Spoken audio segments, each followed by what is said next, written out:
Yo, people, what's going on? Back again with another footy talk. Savo, what's happening, man? Good man. Second in the table is what's happening. Second in the table. We're going to win the league. It's all good fun. How are you? Hey, I've been better. Yeah, I mean, I've been Yeah. better. I've been worse. Do you know what I'm saying? Life as a United fan right now.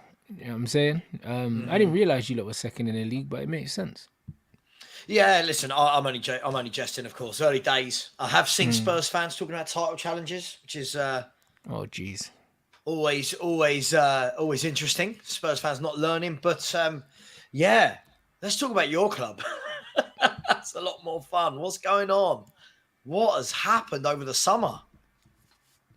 I don't know, mate. Do you know what I mean? It's all speculation. It's all speculation, but had a show earlier with Saeed and Flawless, and as much as it's speculation, I feel like I know what's going on.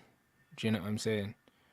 So it's just one of them ones. I feel like what's going on. I feel like the manager has lost everything in it. Like, look at this. Like, what is this? Like, the recruitment don't think Amrabat will succeed in England. He's a Ten Hag target, bro. Like, bro, this is what I mean, bro. Like, I feel like the manager's at odds with the club, and he's hung himself, bro. He's finished at this club, innit? Like, and I feel like he's completely to blame, innit? I think he's completely to him. What a weird thing to say. Like, even if this isn't true, yeah, like, how weird is this? Do you know what I'm saying? Because one, the United recruitment team's crap anyway.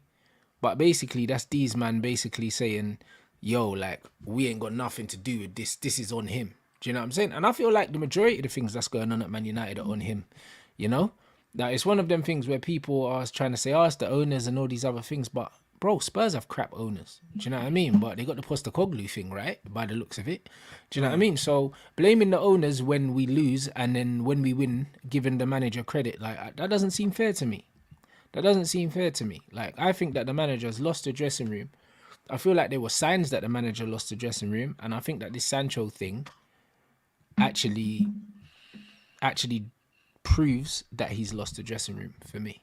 Do you know what I'm saying? And a lot of people, I was talking on the other show, and the more I spoke about it, the more I started to realize that Sancho is the sacrificial lamb, but he is the reason why I know that the manager's lost the dressing room. For sure. Yeah. For sure. Yeah, for me, it feels like there's too much going on. You know, sometimes if a player and a manager fall out, yeah, it's going to happen, right?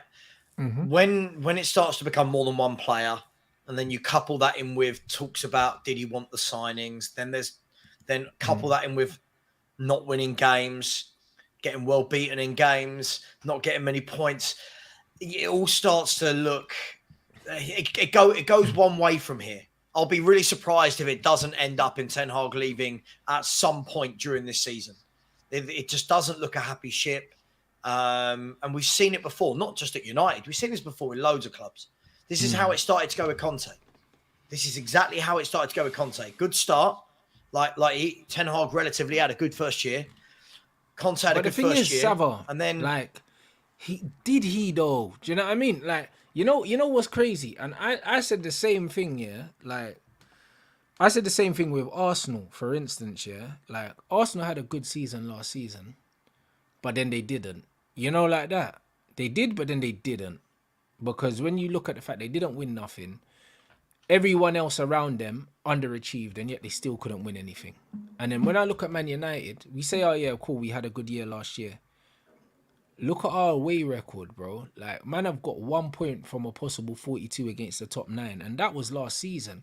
So, as much as we say we had a good season last season, how much of our good season is down to the fact that everyone else didn't do that well? yeah. Look, you've definitely got to look at that. I mean, I think the key thing is, as we talked about last week, I think the key thing is no matter what happened last year, you can always say, look, it's a manager's first year. Yeah, you're going to iron some kinks out. You know, players have got to get used to his training, and he's going to have different methods of how they eat and how they train and all this kind of stuff. I think the worrying thing more than all of that is that this year looks more like this is his first year. At the moment, this year looks like he's come into a club that is in disarray and he's not been able to do anything with it. Yeah, but that tells you that the problems he's caused, because these problems weren't there when he came in. No, so you could argue that he's come in and he's made the place worse. Sure. That's exactly what I mean, my friend. Like, it's almost like whatever happens in a manager's first season, yeah, they've got to get a bit of leeway, because most of the time when you're coming into a club, you're not coming in and picking up after someone's been brilliant, other than the whole Fergie situation. You're coming into a club because the manager's been sacked or performances have been poor, or, yada, yada, yada. But he's come in, had a relatively good, I mean, I hear what you're saying, but a relatively good first year in terms of getting you back to Champions League, 2 cup finals. Then all the reports are that he's got his first choice players the summer. And to see you then turn up and just look so bereft of ideas. So, you can look at a club and you can say, okay, they're playing badly, but you know what? I get it. I get what the manager's trying to do here. I just don't know what man you are. I really don't. I don't know what man you are at the moment. And that's on him, because we said that under Oli. But the thing is, Ole Gunnar Solskjaer don't have a philosophy. He's not an accomplished manager. This guy was meant to be coming with a philosophy, with a style of play, with a way of playing. He hasn't brought that here. And you can't blame the players for that, because he signed enough players that this should be his team already. Do you know what I'm saying? So the fact that these players look like they don't know each other, but then your manager signed a lot less players, had a lot less time, and the team looked cohesive. The fact that the team don't look cohesive, is not on the players, because the players do not draw up training sessions. The players only do what they're told up to a certain point, and then they don't do what they're told anymore. You know what I mean? Yeah. And this is what happens when you lose this is what happens when you lose the changing room. And like I said earlier, a telltale sign for me that the manager's lost the dressing room, is that Sancho refuses to apologize. People are putting that down to Sancho's attitude. It's not down to his attitude. It's down to the fact that clearly he knows he's got backing from the players that this guy's a moron. Because the thing is, if no one wants to be the odd one out. If it was a happy dressing room and everyone was together, and Sancho said, you know what, I'm not apologizing, one of the guys would have put their arm around him and said, listen, bro, I know you don't get on with him, but come on, man. Do you know what I mean? Like, for the boys, just take this. Yeah, for the good of the football club. Yeah, he just said, come on, for the boys, man. Like, take it on the chin, man. Because at the end of the day, we're all mates here. Like, they spend enough time together. They spend enough time together at work that these guys spend more time together than they do with their family. Do you know what I mean? So one of the senior players would have put their arm around him and said, listen, Sanch, like, I know you're not really getting on with him, but come on. Like, you know what I mean? But the fact that he's willing to he was chilling watching the under 18s when Man United were playing, that shows that clearly he's got enough backing, from the players in the changing room, that he just refuses to back down because he knows his manager's getting sacked. For sure. Yeah, I mean, listen, I'm not one for cliches. That's a lie. I do come out with some cliches, but I'm not massively into cliches. If ever you look at a club and you talk about losing a dressing room, this looks like it. I mean, I was on with Saeed earlier. He looks distraught. But I was on with Saeed earlier, and we was talking about it's not just the fact that the 3 games you've lost. Even the 2 games you've won. Oh, the Wolves game was horrible. Like, bro, I saw enough in that game that we won that I could have benched everyone. That's how bad it was. Yeah, but that's what I mean. Like, Wolves, let's be fair, should have got something from that game, and then Forest going 2-0 down. Then to follow that up with, look, Brighton are a good team. Brighton are a good football team, but you've got to look and think to yourself, okay, how long has De Zerbi been at Brighton? Not too long. Right. So De Zerbi, if I'm right, has been at Brighton less time tops than Ten Hag's been at. Because, so Chelsea took Potter at the beginning of last season. That was beginning of last season. So, yes, De Zerbi has been there less time than our manager. Yes, correct. And listen, you could say he came into a bit more of a settled team, of course. Yeah, you can say that. But he's implemented his own stamp on that. Immediately, like immediately. And then everyone in the summer was saying, oh, well, they've lost their best players and will they be the same? They've come out this season, apart from the blip against West Ham, 4 games won already out of 5. And they look like a unit. They look a team. They look like they've got an idea and a philosophy. Even when they lost to West Ham, you could see the way they play. I watched the Man United game back, and I just can't believe how there's such a lack of cohesion. Like, I don't know. Like, Rashford looks to me, one day he looks a world beater, and then for the next 5 games he looks dreadful and disinterested. Yeah. Right, there's the word. So I don't know where you go from here. Like, is sacking the manager going to do anything? It will. It will. You think It you will. think it will? It will. 100%. Like it can't make things any worse. Do you know what I'm saying? But the balance of power at Manchester United needed to be readdressed, and not the way that they did it. You know what I'm saying? Like I always see, yeah. Like the manager was given too much power, and the players probably feel like that. Because bro, like think about it this way: you're Manchester United. Like these players are watching YouTube, they're watching all these things. Do you think that the players aren't sitting there thinking, why does this guy keep bringing players in that he knows? Like Mason Mount, like why are you bringing him in? Do you know what I Yeah. mean? If you're Casemiro, yeah, and you're Lissandro and you're Rafa Varane, and you're getting linked with El Ghazi, bro, they're like, yo, what is this guy doing, bruv? Do you know what I'm saying? Like, what is he actually doing? Like, there's players looking at this team saying, we're Man United, we should be going out signing absolute world beaters, and we're getting linked with these scrubs. Like, what is this? Like, Anthony, like 85 million for this Anthony guy, hasn't put in one decent performance, and then on top of that, he's undroppable.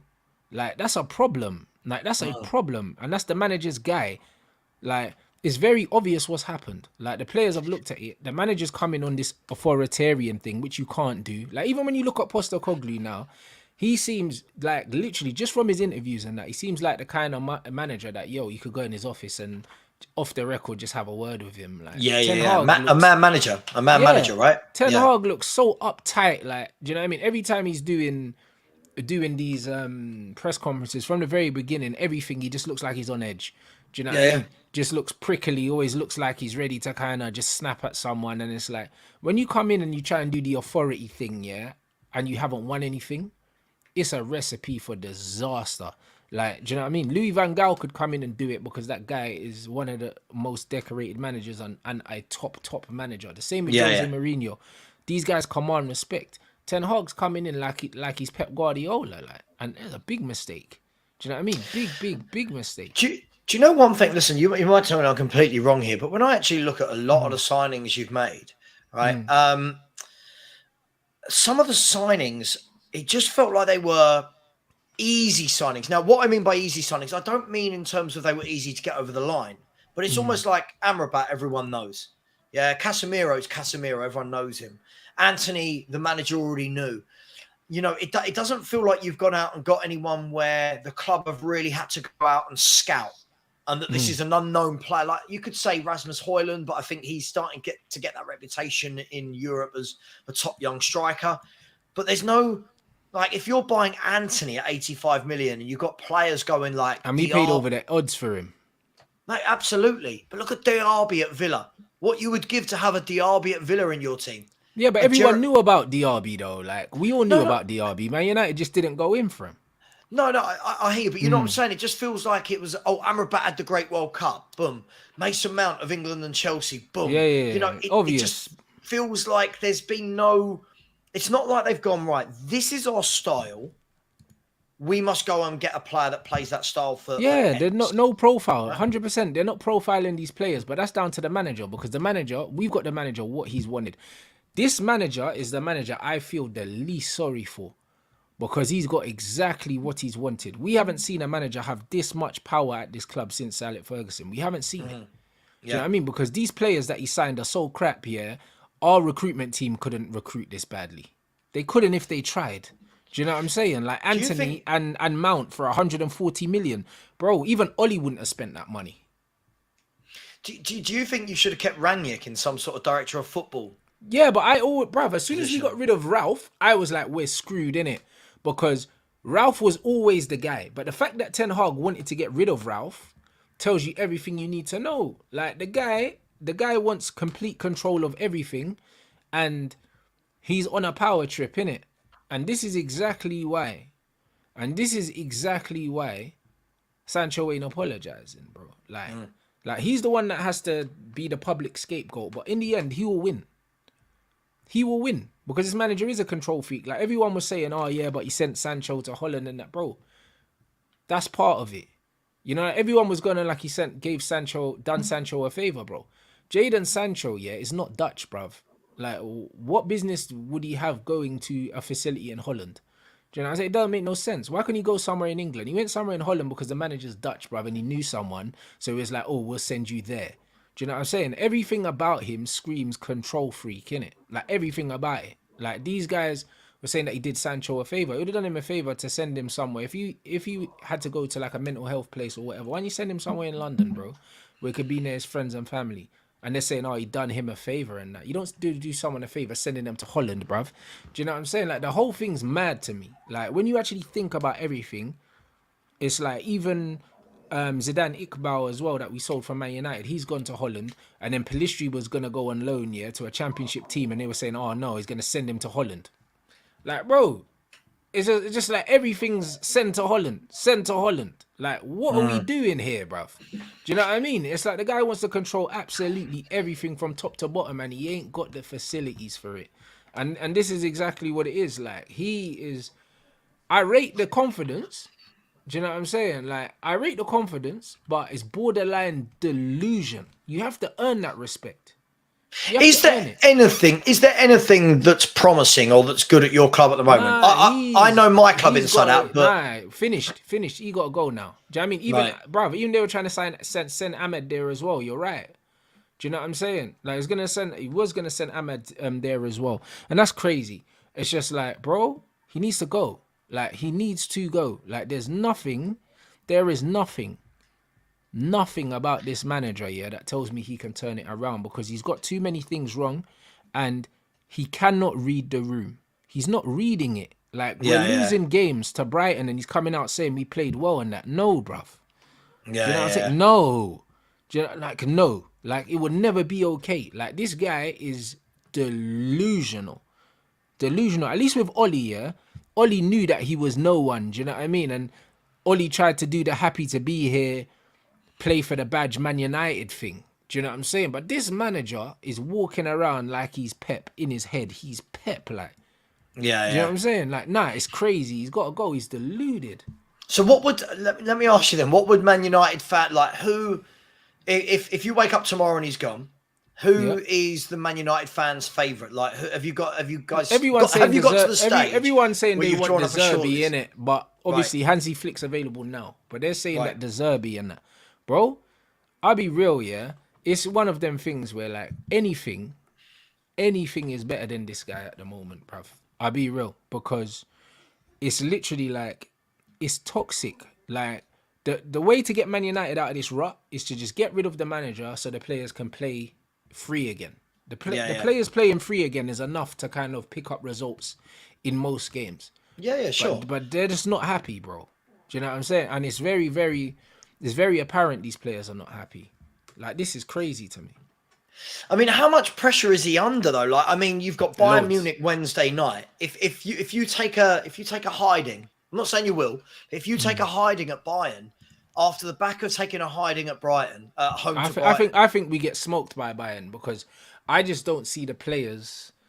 I do not see the players having enough belief that they can do anything against Bayern Munich. I think they're going to go out there like lambs to the slaughter, bro. Like, where are you getting your confidence from? You just got bopped by Brighton. Yeah. Well, say hello to Harry Kane for us when you're there. But look, it's a tough one, isn't it? Because there's nothing worse as a football fan when you're at this stage with your manager. There is nothing worse than when you're at this stage. You know, and normally what happens, I don't know if this is happening in your fan base, you'll be able to tell me. Normally when this sort of thing happens, at first, 5% of the fan base might not like a manager. Then it slowly creeps to 10, 15. Then you're at that 50-50 stage and, it's pandemonium between the fan base. Then you move to that stage where most people are going, oh no, we've had enough now. Where on that scale? Where are Man United fans on that scale? I don't know, because you know what? A couple of weeks ago when I was like, yo, this manager's lost the plot, yeah? Like, I was getting a lot of kind of backlash. But then I see the fans boo the manager yesterday. So literally it's gone from 1% and I was in the 1% to now about 30%. Do you know what I'm saying? And after we get smoked by Bayern Munich, I reckon it's going to be more Ten Hag outs than in. Like, I genuinely think, because, like, who's your next league game then? Like, if you've got I don't know. Bayern Munich. Hang on, let's have a look. I'll have a look for you. So Man United, like, fixtures, right? Here you go. So you've got Burnley away next weekend. Yeah, see, that should be a comfortable win, bruv, because Burnley are looking dead, Well, but you yeah, just look, never know. we just went and put 5 past them. They cannot defend. So you know, I mean, are you saying Bayern Munich and Burnley without, if you lose both those games, or even if you just get a draw against Burnley, has he got to go? Are we at that stage? Bro, we can't say we in it. Like I'm at the stage where I'd sack him now. Right. Like that. Do you know what I mean? So like that, I don't speak for everyone. I would still say that there's an overwhelming majority of fans that still want him to be here. Do you know what I'm saying? However, me, I just don't see what good it is him being here because he's made us worse and he's not going to be able to turn this around. He's not going to be able to turn this around. So, like, even this news coming out as well, apparently he was advised not to play Wan-Bissaka, yeah, by the medical team. He played him anyway. Now he's out for 2 months. Like, all these... It's funny how all of these briefings are coming out now. Do you know what I mean? Yeah. Like, and It like piles on, doesn't it? this has come out now. The stuff about Amrabat's come out, bro. Like the writing's on the wall for this guy. He's finished, innit? The United machine has chewed him up, and they're gonna spit him out. That's Yeah. exactly what's happening. I feel like he might have pissed off a few more people than Jadon Sancho at the club. Do you know what I'm saying? Because boy, the way all these things are coming out now, it don't look good for him, bro. Yeah. I'll be real. It don't look good for him. Like, why would that come out? Yeah, I just think when it gets to a stage like this, and this isn't Man United, but I mean probably more so at Man United because of how big you are as a club. Yeah. How does a manager have we seen instances like this in the past? I don't know if anyone in the chat can think of any where a manager's been in this position, but then has managed to turn it around, has managed to build those relationships and mend those relationships with players, and then I think be it successful. has happened, but the thing is, yeah, this manager is way too arrogant, yeah, and also way too stubborn to do that. Do you know what I'm saying? The difference is with someone like Ollie, like I said, because Ollie knows, yeah, because Ollie knows he's not the guy. He's got the humility to kind of say, you know what, let me try this, let me try that. Whereas Van Gaal will literally, he's so stubborn, he will just go out on his shield, bro. Like he's not going to concede for anyone. Even the fact, like I said, the fact that he demanded an apology from Sancho. It's so unnecessary. Like, you don't need to demand an apology from a player. Like, you could have literally just drawn a line under it and said, you know what? Like, we've had a disagreement. Let's just shake hands and move on. Like, that's all you need to do as a man. The fact that you're demanding an apology from another man, yeah, that's a power play, innit? That's what that is. And it's just like, if anyone demands apology from me, categorically, you are not getting it. Because if you have to ask me for an apology or tell me to apologize, on principle, you're not getting it, mate. Do you know what I mean? If I'm going to apologize, it's going to be on my own terms, always. Yeah, I mean, I look at it and look, I don't want to make it about Spurs because it's brand new at the moment, but I look at a man, like you said, about Postecoglou. It feels warm, like his press conferences. It feels like he knows when to be thorough and when to have a laugh. His interviews after the game, he talks straight from the heart. He says it as it is. He doesn't get carried away, and he just seems like everyone's happy and playing for him. Even the players that don't really get a look in now, they all seem to be really happy, and it's just Ten Hag was meant to do that, right? He was meant to come here and create this kind of Ajax type unity and this vibe. And I don't know, I didn't enjoy watching you lot last year, but I did think, okay, he's done a decent job. And now it's just, yeah, I feel like this has got the end written all over it. And I'll be surprised if he's not the bookies' favourite to be the first manager sacked. He's gone, bro. You know what I'm saying? He's absolutely gone, bro. gone. Trust me. Yeah. Like I said it. And I said it at the start of the season. I said, yo, this feels different. This feels different to last season. You see, last season, yeah, when we lost at the beginning, I told everyone, I said, guys, chill. Do you know what I mean? But this here, nah, this feels complete. He's finished. And like my man said, once Gary Neville starts saying he's hearing noises from the dressing room, yeah, things, bruv, it's crazy. These men are not happy. There's no way, innit? And everyone's talking about Casemiro and all that, bro. I wouldn't be surprised if he's at the forefront of it, bro. Like, the more that I think about it. You know what I'm saying? Because when you look at this thing, yeah, when you look at it, like it's not making sense, innit? It's not making sense, bro. And all the favorites in the team, yeah, are worst players as well. It's crazy. Yeah. It's actually crazy. I just think you've lost that fear factor. Like people were saying to me before the weekend, I was doing my predictions. Like, what do you think? What's the shock of the weekend? And they were saying, "Oh, what do you think about Brighton, Man U?" And I said, I'm not being rude, but I said I don't feel that is a shock now. Like, it's not a shock for me to say, "Oh, Brighton will beat Man United."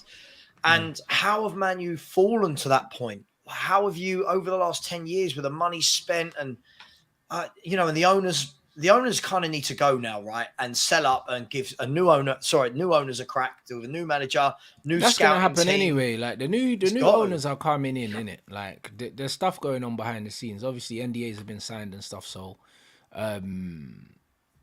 yeah, that will happen. I believe that the Glazers are gonna get more money out of the Qataris, innit? And the reason why it's gone quiet is I don't think the Qataris want to look like they've had their pants pulled down, innit?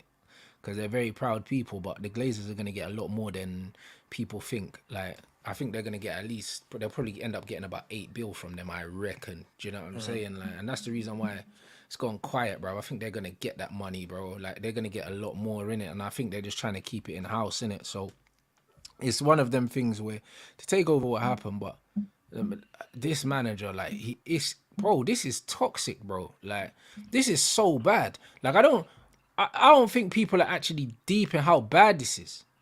Do you know what I'm saying? Like, I don't understand people. Like, bro, like, we've got a player that basically said, I will rather not play any football whatsoever, yeah, than apologize to this man.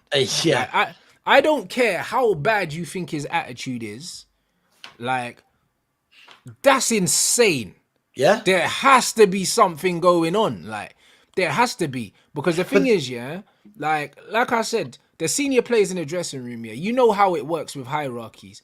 If the players thought Sancho was in the wrong, yeah, one of the players like Casemiro or Lissandro, who he's close with, would have said, listen, Sanch, like, I know you're not getting on with him, but you know what? For the sake of the team, man, just suck it up. Just apologize, bro. We need you. Yeah, back. yeah.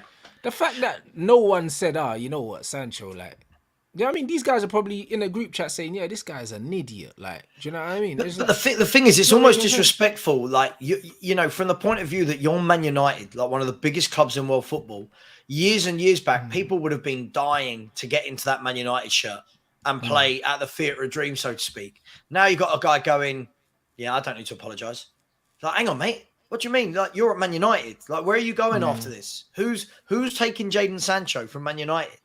Bro, he's been linked with Barcelona, bro. Oh, Jesus. Like, Xavi wants him, bro. You know how crazy that is? Oh, bro, Jesus. Everyone's talking about how dead he is, yeah? He cooked Barcelona for Dortmund. Like, we done a watch-along for that game. Bro, he been linked with Barcelona. Do you know what I mean? He ain't been linked with no dead teams, you know. Barcelona. Wow. Do you know what I'm saying?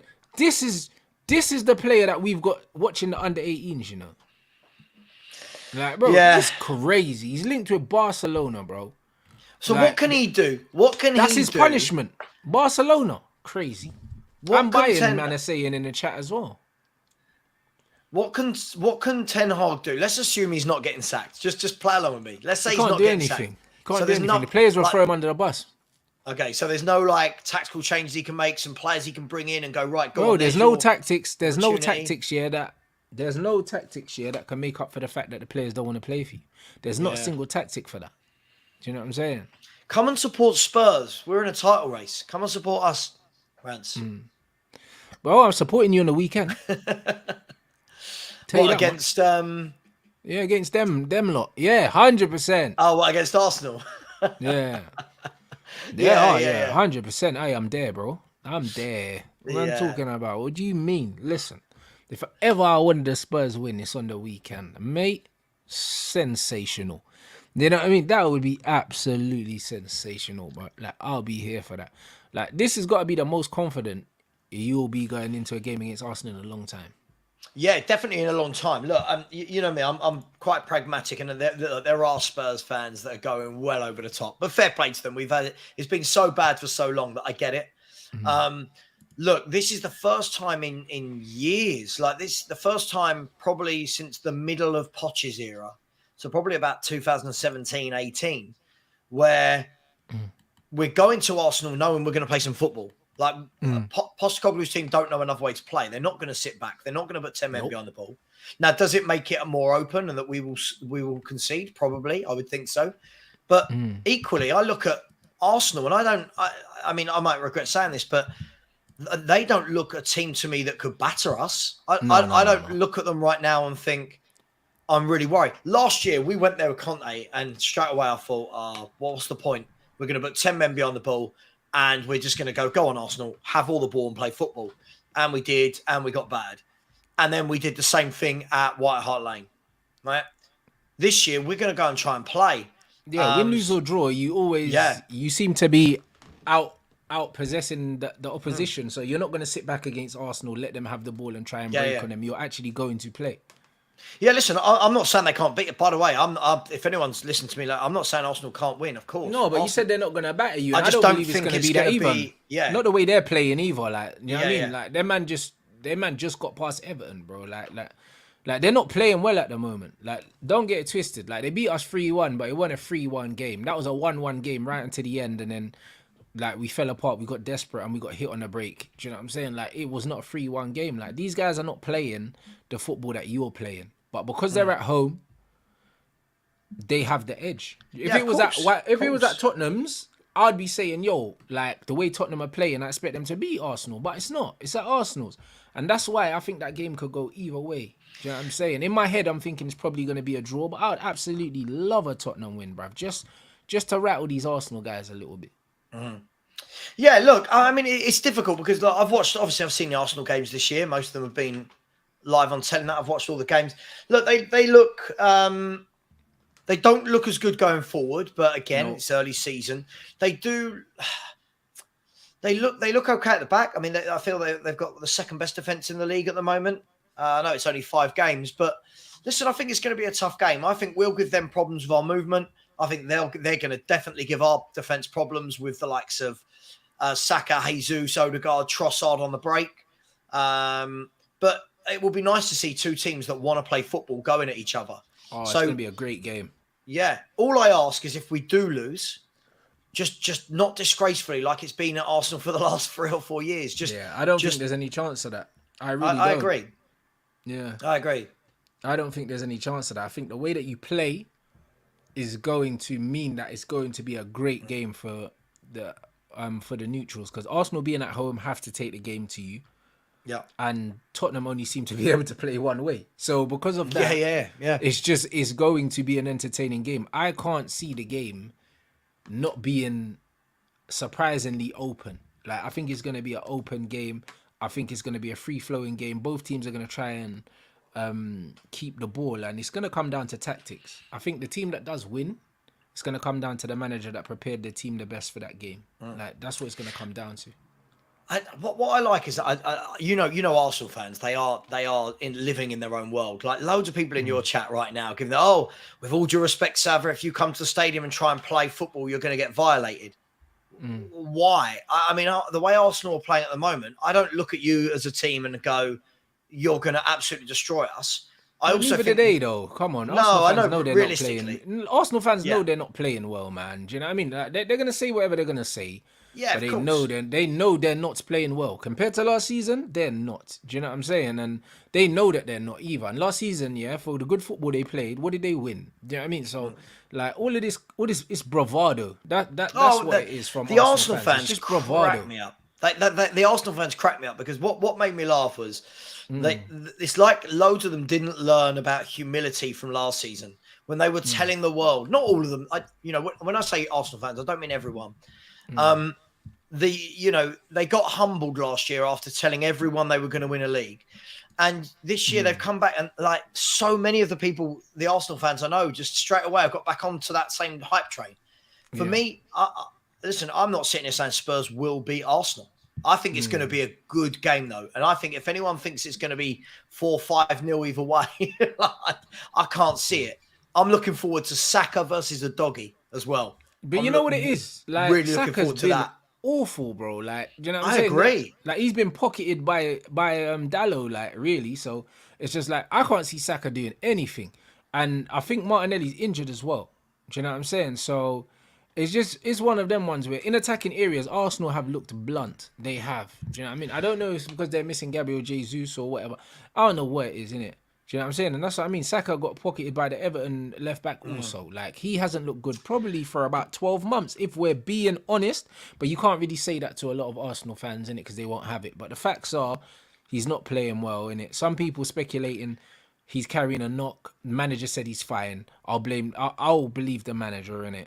Do you know what I'm saying? So, it's one of them Yeah, ones where when I look at the way they're playing now, it's massive cope. Like, that's what it is. Like, they know they're not playing well. They know they're not playing well. Forget results. They're not playing well. And you can't keep cheating the system, bro. Sooner or later, you're going to get slapped by someone. yeah. Look, I've said it for ages about Saka. Like, people keep bigging this guy. I think he's a good player. I do think he's good. But all the games I've watched him recently, I've not watched him and gone, wow. Like I watch Lamau of Barcelona, who's 16. Every game I watch him, I go, oh, Jesus, that was naughty. Like he's doing things where you go, wow. Saka is a good player that scores and assists some goals, sure. But I don't ever watch him and think, you worry the hell out of me.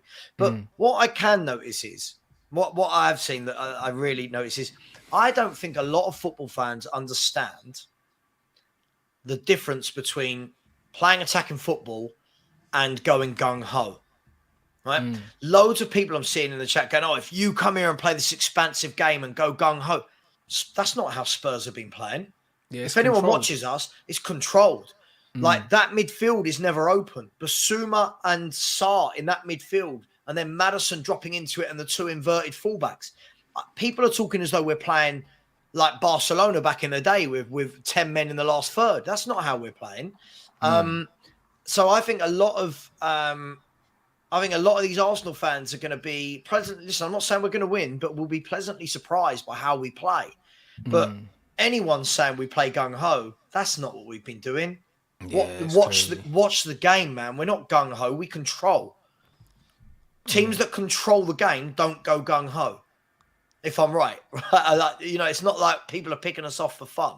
So, yeah, it is what it is. We'll see. Listen, and by the way, I think Saka's a really good player, by the way. I'm not knocking him. I haven't seen anything for a long time that makes me go, this is the hype. Like when these Arsenal fans put him in a category of Mo Salah, and I'm like, nah. but you know what it is, yeah? Nah. You know what it is? You see what I like about you, yeah? Because, like, you're very respectful. Do you know what I mean? Like, you said you think Saka's a very good player. I don't, innit? You know, them was like, it is what it is. Like, man said this lady gets doubled up. Bruv, you don't need to double up on Saka, bro. Like, come on, bruv. Like, who do you think he is? Like, man, talking, you know who used to get doubled up on? CR7 at Man United. You used to double up on him, triple up on him, because he was actually a player that could take players on and do stuff. David Ginola, you don't double up on Saka, bro. Double what, bruv? Do you know what I mean? Double what? My man would double bag his groceries, blood. That's about, you don't double nothing on Saka, bro. He ain't him, bro. Like, why are you man talking about Saka like he's a bad boy? Bruv, Dallo pocketed him. You didn't need to double up on him. This spray got pocketed by the Everton left back who I don't know, blood. Stop telling me. It's Mikalenko, the Ukrainian. Stop telling me that you need to double up on this guy. Like, he's not him. Stop it. And this is the problem. Like, a man can be good, yeah, but you, man, are talking double up on him. Who do you think he is, blood? Who do you think he is? Double up on him.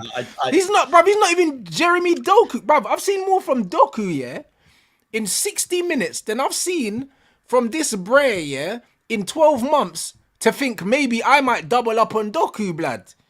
Double up on Saka for what?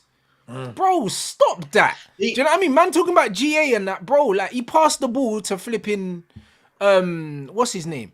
You passed the ball to Trossard. Trossard scored a very difficult goal and he got an assist for that. That's an assist. Bro, he passed the ball 2 yards to the side. It's like Richarlison's assist at the weekend. It's like crazy. The guy was 3 yards away from you. Listen, it goes down as an assist, but listen, I'm looking forward to that as well. I've been really, really impressed with how Udogie has started his Spurs career. He looks a player, man. He's an athlete. He's a powerful, quick athlete. I'm really looking forward to seeing him at left back versus Saka. And then Trossard against, I think it will be Trossard, right, with Martinelli out, you would think, unless he puts Jesus there. Will be really interested against Pedro Porro, because obviously Porro likes to go that way more. But Postecoglou's got him defending. And as I would say, for any Arsenal people out there, stop saying Spurs are gung-ho. Not how we play. No, that's not how you play at all. Tottenham are very measured. Do you know what I'm saying? Like, gung-ho teams don't have 60% possession and that. Like, that's not what gung-ho football looks like. Do you know what I mean? When I said Rants don't... Bro, I literally done a watch-along for you lot's game yesterday. Nearly fell asleep, but I was watching it. Horrible game of football, but I was watching it. I watch quite a lot of you lot. I watch a lot of you lot. Painful. Like, now, I'm saying, a horrible game. Don't get me wrong. You know what I mean? I also remember when you lot made your Champions League compilations a couple years ago, and then you guys bottled the 4th place spot, bro. I remember your little Champions League comps with Martinelli and Saka and them guys in it, and then you lot finished 5th. I remember that as well. Hey, listen, I remember a lot. So you lot need to behave yourself. You know what I mean? Because Arsenal fans talking like Arteta just got there, mate. Do you know what I'm saying? What is his 5th season or something like that? He's got to do something, man. Bro, they're talking like he just got there, you know. Arsenal fans think, that football started last season, blood. Like, that's how they're talking, you know. But last season, they're talking like Arteta arrived last season, finished 2nd. No, bruv. You finished 8th, and 5th before that. You know what I'm saying? These man talking like he got there last year, you know. Behave. Like, you man need to stop doing that. You know what I mean? And this is the problem. This is why I can't take them. I can't take them.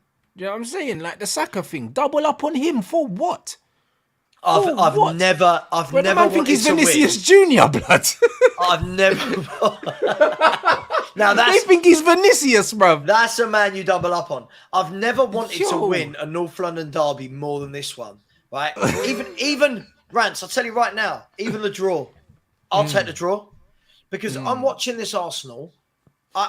I listen. I think Arsenal are a good team. They're a good team, right? They are. But I think like they're completely underestimating how good our midfield has been. Like Maddison, Basuma, and Sarr have been excellent. Like powerful, good engines, creativity.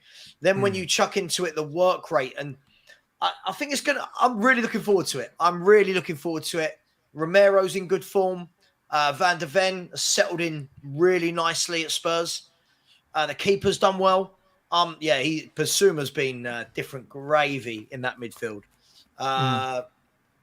Yeah. So listen, I'll take the I'll take a draw, but a win would just be amazing. I'd love that. And the thing is, you've done all that after selling one of the best players in world football, and that's testament to your manager, how he's managed the whole situation.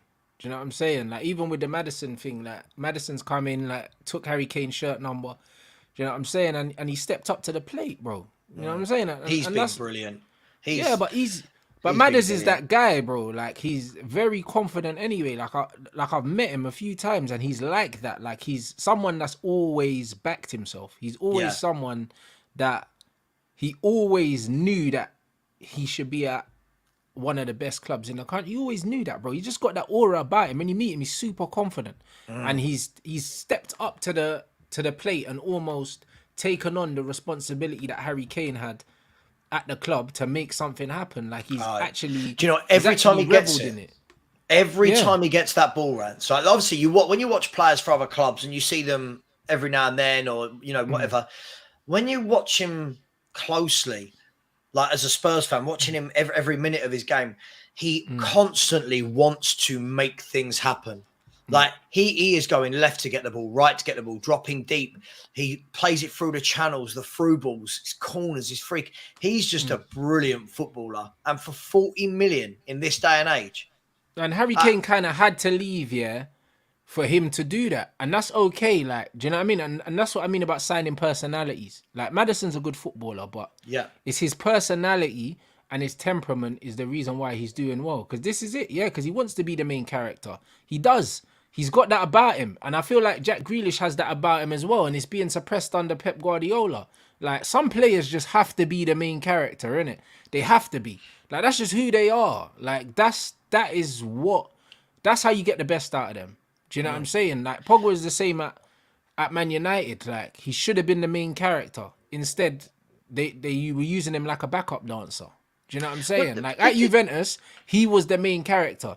The other players in midfield weren't the main characters. They done the ugly stuff. Do you know what I mean? They done the stuff. They done the thankless stuff that you don't get praised for. Everyone knows that them players were important, but they done the ugly stuff. Pogba done the eye-catching things, innit? Like Madison's the guy that does the eye-catching things, bro. And players like that do the pretty stuff, they need the workmen behind them to allow them to do that, innit? If Harry Kane was in that team dropping deep, yeah, and Madison was dropping deep, they would have occupied similar spaces and it probably wouldn't have looked how it looks now, innit? Like, so I agree. A lot of people say, "Oh, imagine if Kane had stayed with Madison." I just think Kane's game has evolved so much now that I don't think he would have ever just stayed up front. But I couldn't believe it when we got Madison because, first of all, I've wanted him since like his days of Aberdeen and Coventry and Norwich, etc. But I can't believe that for 40 million, one of the bigger clubs didn't come in and go, "We'll have him."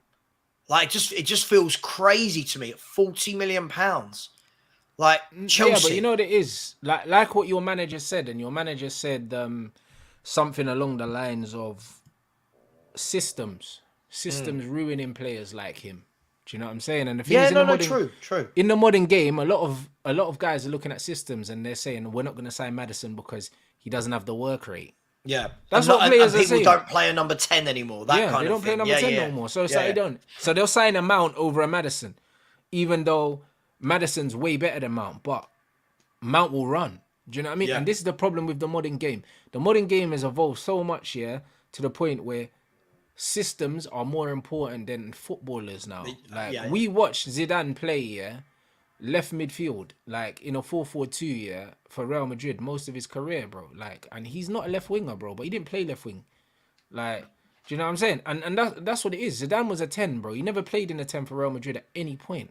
Like, and it didn't matter. You just put him on a pitch and let him play football. And that's all it is. Like, it just didn't matter. Like, Ronaldinho played on the left for Barcelona sometimes, played in a 10 sometimes. Bro, he just did what he wanted, man. Like, and the thing is, you can just put players on a pitch, and just let them play football. It is allowed, but it just doesn't happen anymore.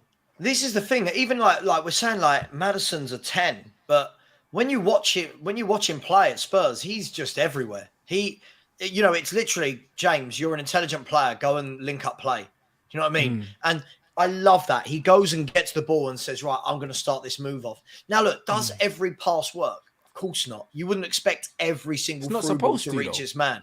But his passing, his vision, his ability to pop up and make a pass. Listen, I think, again, another reason why I hate Southgate, this is the guy you build your team around. You put him as your number 10 and you say, go and make stuff happen. You don't need to give a player like that instructions. No. Do you? But Southgate's another one. He's negative and he's a control freak in the wrong way. Like it's very, very much a negative thing with Southgate. Like that's why he didn't like Grealish, because he can't control Grealish, and he's having a similar issue with Foden now. He doesn't trust Foden because he can't control him, because Foden is very much an instinctive player. He plays off the cuff, innit? And he don't trust Foden. He don't trust him because he's like, yo, this kid might not track back or he might lose the ball. Like it's very much about a control thing with Southgate. It makes you laugh though when you think that like Foden and Grealish, who play regularly for the best manager in world football and the best team in the world, and yet when it comes to picking an England team, you're sitting there going, why are these boys not in the team? Like what are you doing, Gareth? But look, I think that players like Grealish, like Foden, like Madison, these are players that see things that the kind of square players don't. They see, shall I go and link up there? Do I hug the touchline? Do I go and join in? Can I drop deep? They want to get on the ball. They want to make things happen. And unfortunately, some managers are so rigid in how they're set, like Conte being Conte. Grealish never getting a game under Conte. Foden's not getting a game under Conte. Like where? Right. You know what I'm saying? Yeah. But these players, Pep Guardiola's gone, yeah, I'll get him in. Yeah. I've actively gone and bought one of them for 100 million to get him in my team. Like, and that's what I love about Big Ange, to bring this full circle. Big Ange looks like one of them managers. Our centre mids literally spend most of the time pulling out to the wings whilst Doggy and Porro come into the middle and play. And you're like, this is all very new for us, considering we've had Conte for the last couple of years. But I love managers like that, man. Like, let them be. Express yourselves. Go out there. Yeah, they're just playing with freedom, bro. That's all it is. Like, at the end of the day, yeah, players want to enjoy their football, innit? And you can tell that the Spurs players are just enjoying their football. And it's not, the football you play is not mad complicated. It's not mad complicated. No one's watching Spurs saying, oh my days, this is revolutionary. Because it's not, like, do you know what I mean? Them man are just playing football and enjoying it. Like, that's literally all it is, man. So, like, I don't know why people think that you have to overcomplicate the game of football. You don't need 11 world beaters to play good football. You could play good football. I remember at one point, Sheffield United, I think, was it Wilder, had Sheffield United playing some good football with no names, bro. Like, bro, why are we pretending that you need, like big names and great players to play good football? This is why I will not forgive the manager of Manchester United for what he's done. Because, bro, you don't need good footballers to play good football, bro. It's like, how you coach them. We saw Eddie Howe play good football at Bournemouth. Like, do you know what I mean? Like, with players that don't even have a game face on FIFA. Like, we've seen it. Like, I can't fathom how you can have Champions League winners and all these guys in your team, and you can't even play cohesive football, bro. Like, but I think you've got to have, right? You've got to have the manager that truly believes it and drives it. You know, so Postecoglou has come out and said, "This is how I play." Like they asked him a couple of weeks ago and said, you know, did you, you know, was this a prerequisite from Daniel Levy when he hired you to play this style? And he went, "No, mate. He went, this is me. This is me. This is what I do. This was it was. If they didn't want this, they didn't have to hire me." But listen, is it going to work every game? No. But if you give players enough autonomy, you give them enough room to go out there and express themselves. The key thing that I think a lot of people miss is that the other team don't know what you are going to do, and it makes it very difficult to mark those players in a fluid system. You watch Man City. Watch Man City play. It's so difficult to pick up Bernardo Silva, like last year, if we go last year, so difficult to know where's Bernardo Silva going to pop up, where's Gundogan going to pop up, where's De Bruyne popping up. Grealish can either be hugging the left wing, or you can see him come right into the middle. And defenders don't know what to do. Do we go? Do we stay? Do we hold shape? And that's why I'll always pick that style of football over this kind of pragmatic, methodical.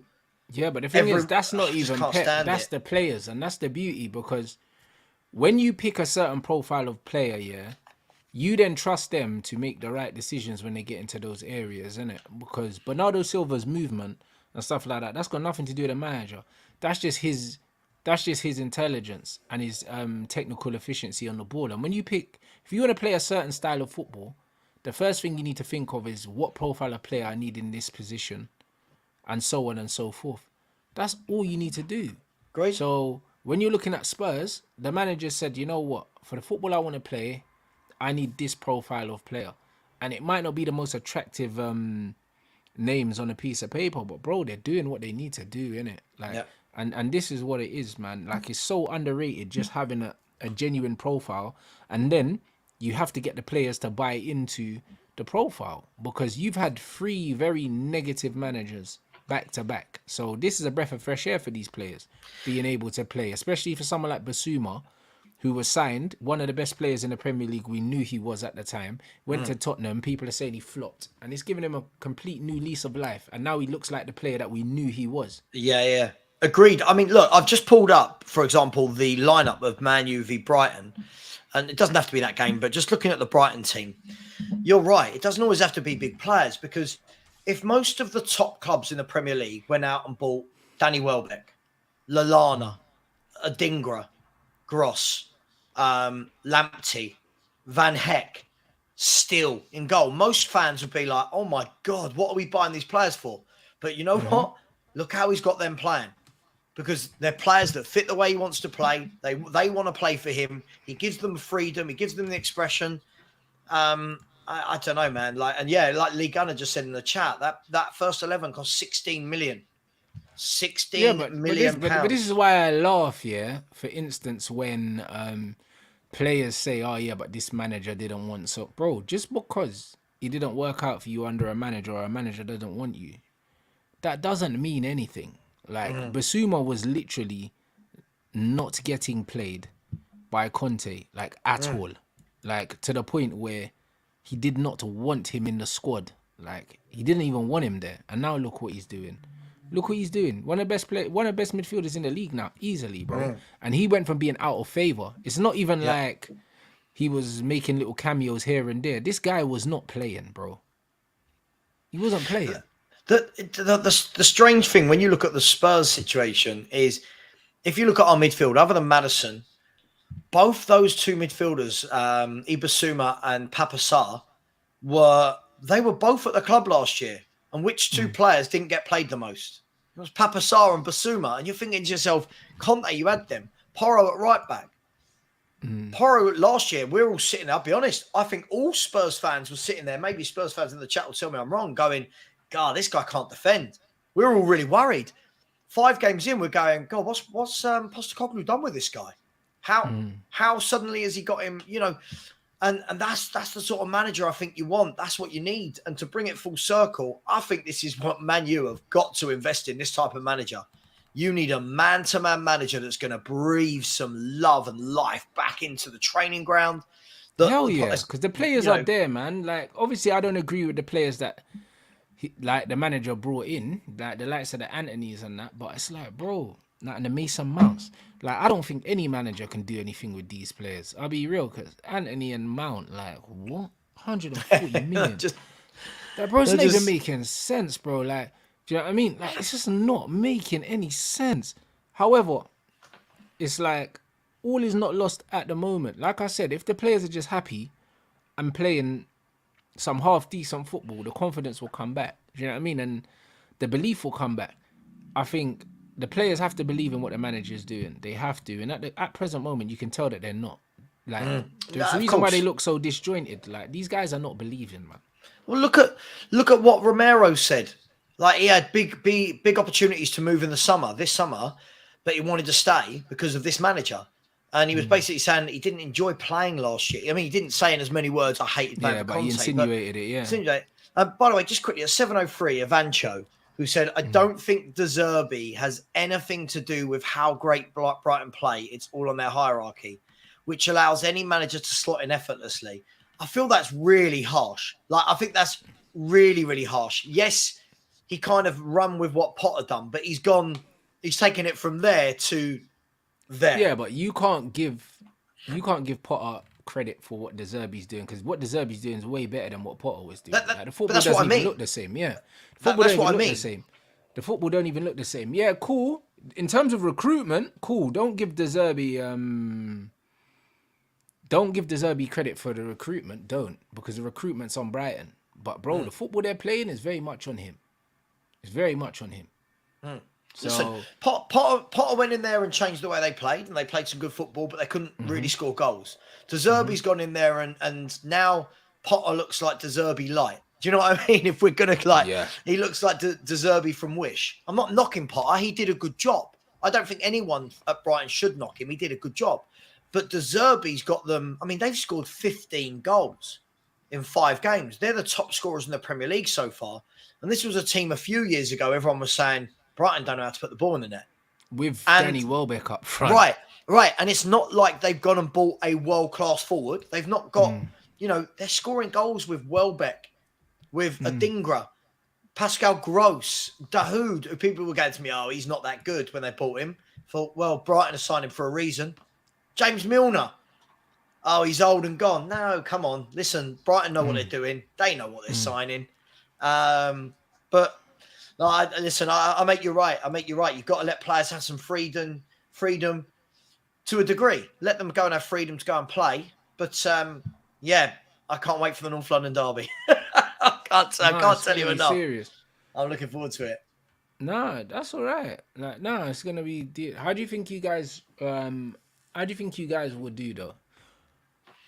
I don't know. I think I've got.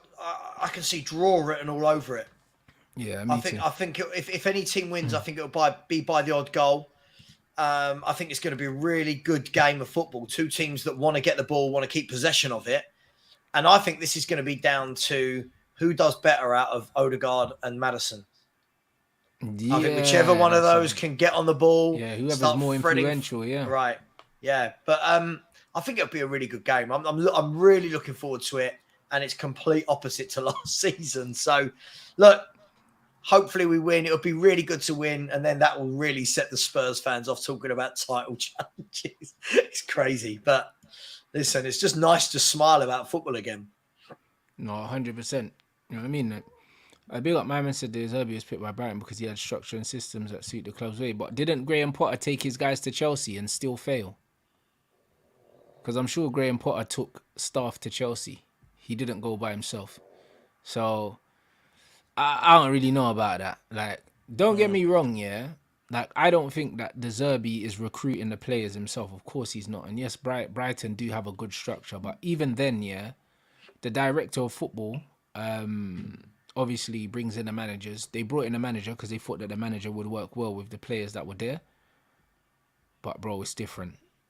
Do you know, I've got a friend that works for Brighton, and he said to me that Brighton are just a different breed from other Premier League clubs he's worked. He said that their scouting team, they are looking 2-3 years ahead.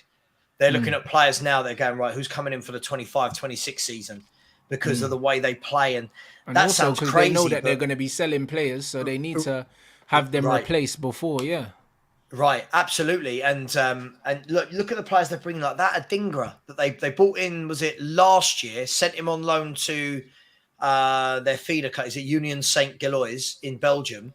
He's come back and you watch him and it's like, I'm just sitting there pulling my hair out going, where are you getting these players from? Like, your scout should be the highest paid person in football. Forget Messi and Ronaldo. This guy should be the highest paid person in football. Yeah, but the funny thing is, bro, I'll be completely honest, scouting ain't hard in football, bro. Like most of the guys, I agree. Most of the guys that watch my shows here could scout for Premier League clubs, bro, just from playing video games, bro. Like honestly, I'll be real. Like it's not hard, innit? Like I'm not someone that, I don't play those games and stuff like that, so I'm not on the football manager thing. But bro, most of the players that these guys say to me and they're like, yo, Rants, this guy, then a couple years down the line they end up being players. And it's like, bro, these guys are 16 years old and they know. Yeah. Do you know what I mean? So it's like, if these guys know, how teams at Man United getting it so wrong, bro? Do you know what I mean? Do you know what it is though? Again, if you look at, if we use Brighton as the example here, because for the last 5, 6, 7 years, they've played the same style in some sort of way. I'm not saying De Zerbi and Potter were like for like, but there's enough there that you can see. It means that you can have the same scouting and coaching team in place. You can have the same philosophies in the training ground. Everyone understands their role and their job. Too many of these bigger clubs, for me, they try and change too much too soon. And this is what I'm saying about like when they're talking about Poch getting sacked and this person getting sacked and that person, great. Okay, you bring in a new manager, you got new scouts, new ideas. And then if that doesn't work in a year, you go again. And I think the day of buying instant success, I think is gone. I truly believe it's gone. The best teams are the teams at the moment that have got the sustained, like City. City have got sustained scouting, sustained coaching staff, manager. They have, but also squad. They've got the best manager in the world, though. Do you know what I mean? City are an anomaly in it because, like, Pep could go to another club tomorrow and be successful in a very short period of time because Pep has the blueprint and he'll be backed as well. He's the anomaly. Yeah, sure. But you know what I'm saying? Like, if you look at some of the powerhouses in the Premier League in the last 4 or 5 years, how up and down has it been for Man U? How up and down has it been for Chelsea? Even Liverpool, how up and down has it been for them? They were winning a league, Champions League, and then just completely dropped off a cliff. Because for me, it's stability. It's you've got to have your scouting right. You know, I think Klopp will get back up there immediately because they have got stability. But you've got to have your scouting right. You've got to have scouts that know, yes, that is a Klopp player or that is a Liverpool player. And I feel that that's what clubs have to implement. Anyone with a brain can see these things, though. Like, do you know what I mean? Sure. Like, bro, like we sit here and we watch football all the time. We do watch-alongs and we say, "Oh yeah, that's a this player or that's a that player." Bro, like man, know what players are gonna do well where. Like, do you know what I mean? You just have a feeling. Like, it's just one of them things. Like, Sancho's been linked with Barcelona. Like, I don't think anyone doubts that he'll do well there. Do you know what I mean? It's the same with Joao Felix. He was linked with Barca, and we're like, all right, cool. Felix is going to smash it at Barca. What's he doing? He's smashing it at Barca. It's not really like, bro, when Felix went to Atletico Madrid, I think he didn't have to be a genius to know that Simeone was not the manager for him. Like, like a player's profile, if you know football, a player's profile is not really that difficult, to kind of work out. Do you know what I'm saying? It's not. No, I agree with you. I mean, even if you look at a lesser degree, take Brentford, pound for pound, how good a team of Brentford. If you really break it down, how good a Brentford and how good a job does Thomas Frank do year in, year out at Brentford? They lose players. I mean, you look down the years. They, like, I know Tony's not left, but at the moment they've lost Tony. They lost Watkins before that, right? They keep losing these players, and they keep bringing all these Danish players, these Dutch players, and you're like, great scouting, great fit, great mold. Just some clubs are really run well, and others aren't. And also some managers just know. They know the players. They know the demands. Like, they get it. Do you know what I'm saying? Like, Frank is a very intense manager, innit? The way he likes to play, and he knows that certain players, he likes a certain physicality, a certain intensity to the players that he signs, and it's just like, it's one of them ones. It is down to the recruitment of the club, but also the manager needs to identify a very specific philosophy. Do you know what I'm saying? Like, your manager has one. Our manager doesn't. Like, everyone here thought that we were going to play possession football. We've never played that under this manager. Like, ever. Like, the players that the manager's brought in don't even coexist with the football that he's trying to play now. Like, if we're trying to play transition football, defend off the ball and break quickly, why would you sign someone like Anthony? Like, it doesn't even make sense. Like, Anthony's definitely a low risk player in the sense that he's not direct. He will play the way he's facing 9 times out of 10. If you want to play transition quick football, you don't sign a player like that anyway. So that shows me that the manager's already neglected, the style of football that he originally wanted to play. Because why do you sign Eriksen if you want to play off the ball? Eriksen's got no legs. Yeah. You buy an Eriksen because you want to get him on the football. That's where he's dangerous. He's not dangerous with the running. Someone had me doubting myself there. Yeah. Ollie Watkins did play for Brentford. Yeah, someone had me doubting myself. But look, I agree with you. Look, how successful that can be for those smaller clubs, I suppose, is all about what is success to those clubs. But they've done it well. Fulham to a degree. To a degree. Tidy little team. Where are they getting their players from, right? Listen, look, to bring this full circle, I just think Man United need a complete revamp, and I think most Man United fans know that, right? We do, but I think that that probably comes with the new owners, innit? Do you know what I'm saying? Because we need to do what Man City did. And Man City changed everything from upstairs all the way down through to the academy, recruitment. And when the new owners come in, they're gonna want the best in class. They're gonna wanna change the way the club is run. Do you know what I'm saying? But I've seen enough that I don't want the new manager there with the new owners. I don't think he deserves to manage the club with the new owners, because I don't trust his talent ID, bro. And also I don't trust his man management. So I don't trust him to get the best out of the new players that eventually come in. And, like, for instance, if the new owners came in and said, you know what, we want to get a proper director of football, you're not in charge of recruitment, how's he going to take that? Do you know what I'm saying? Because he's been able to run the club from top to bottom. We don't need that. We don't need that at all. We need something completely different. We need a new recruitment department. We need a new manager. And if anything, the director of football needs to bring in the next manager, bro. We need to do things properly, innit, and stop trying to just paper over cracks. Because that's what we keep doing. Bring in a new manager, paper over cracks for a season, then it falls apart, then we go again. Do you know what I mean? Nah, man. We just need a full revamp, innit? That's what we need, man. Yep, I completely agree with you. And that's what I'm hoping that Spurs have got starting now. Starting is the key word. It'll be interesting. You lot smash the like button. Make sure you subscribe to Sava's channel. The link is in the title, people.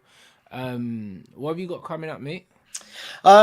Not loads at the moment. I'm going to do some Champions League watch-alongs shamelessly, purely because Spurs aren't in Europe. So Why only not? chance.